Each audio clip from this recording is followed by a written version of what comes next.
کو بتانا چاہتا ہوں کہ محمد کسے کہا جاتا ہے؟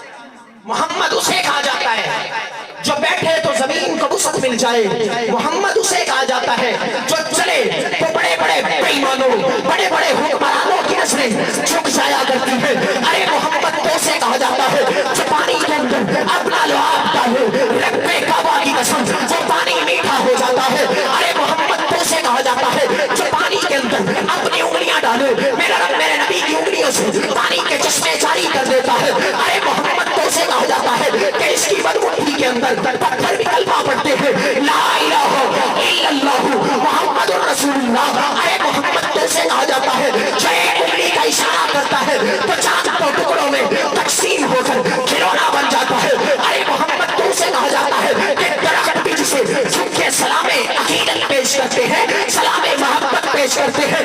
ارے محمد تو اسے کہا جاتا ہے جو تعلیم صداقت دے تو حضرت ابو بکر صدیق اکبر بن جاتے ہیں, جو تعلیم انصاف دے تو حضرت عمر فاروق اعظم بن جاتے ہیں, جو تعلیم حیا دے تو حضرت عثمان غنی ذی النورین بن جاتے ہیں, جو تعلیم شجاعت دے تو حضرت علی شجاعت کے پیکر بن جاتے ہیں, جو تعلیم سیاست و تدبر دے تو حضرت معاویہ امام سیاست و تدبر بن جاتے ہیں, جو تعلیم تفسیر دے تو حضرت عبداللہ بن عباس مفسر قرآن بن جاتے ہیں, جو تعلیم فقاہت دے تو حضرت عبداللہ بن مسعود فقیہ الامہ بن جاتے ہیں, جو تعلیم قرآن دے تو حضرت ابی بن کعب قاری قرآن بن جاتے ہیں, جو تعلیم تقویٰ دے تو حضرت ابو ذر غفاری زہد و تقوی کے پہاڑ بن جاتے ہیں, جو تعلیم جرأت دے تو حضرت خالد بن ولید جرأت کے پیکر بن جاتے ہیں, جو تعلیم شجاعت دے تو حضرت حمزہ سید الشہداء اپنے جسم کے 12 ٹکڑے کروا کر اپنے نام کے ساتھ سید الشہداء کا لقب پاتے ہوئے نظر آتے ہیں, کیونکہ جو محمد کے لیے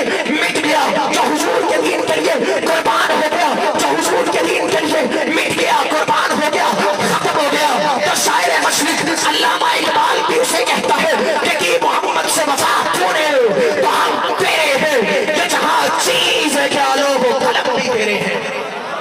نعرہ تکبیر, عظمت رسالت, صداقت صدیق, عدالت فاروق, سخاوت عثمان, شجاعت علی, سیاست امیر معاویہ, شہداء اسلام, شہداء کربلا.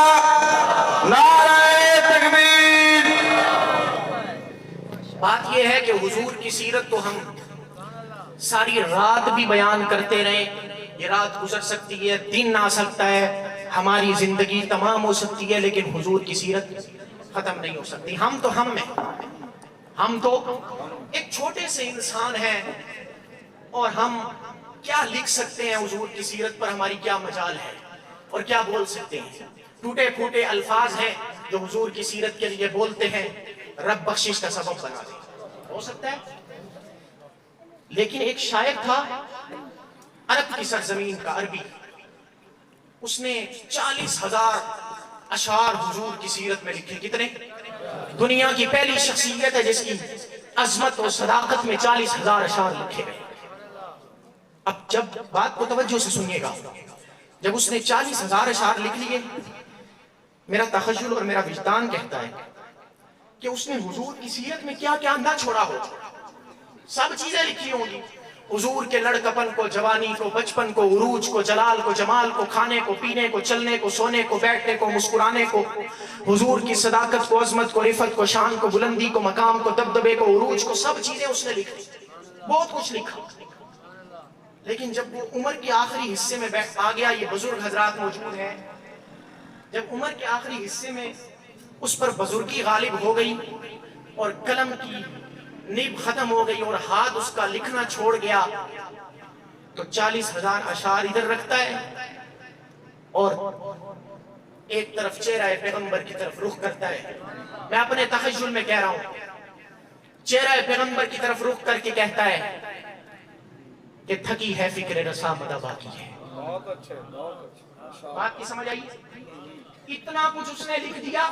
جب سب کچھ لکھ دیا, 40,000 اشعار لکھ دیے, تو چہرہ پیغمبر کی طرف رخ کر کے کہتا ہے تھکی ہے فکر رسا مدہ باقی ہے, قلم ہے آپ لائے خواہ مدہ باقی ہے, تمام عمر لکھو مدہ اب بھی باقی ہے.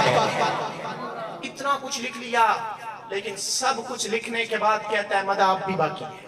ہم نے تو 40 سال بھی 40,000 اشعار بھی نہیں لکھے، لیکن ہم کیسے کہہ سکتے ہیں حضور کی سیرت کا باب مکمل ہو گیا؟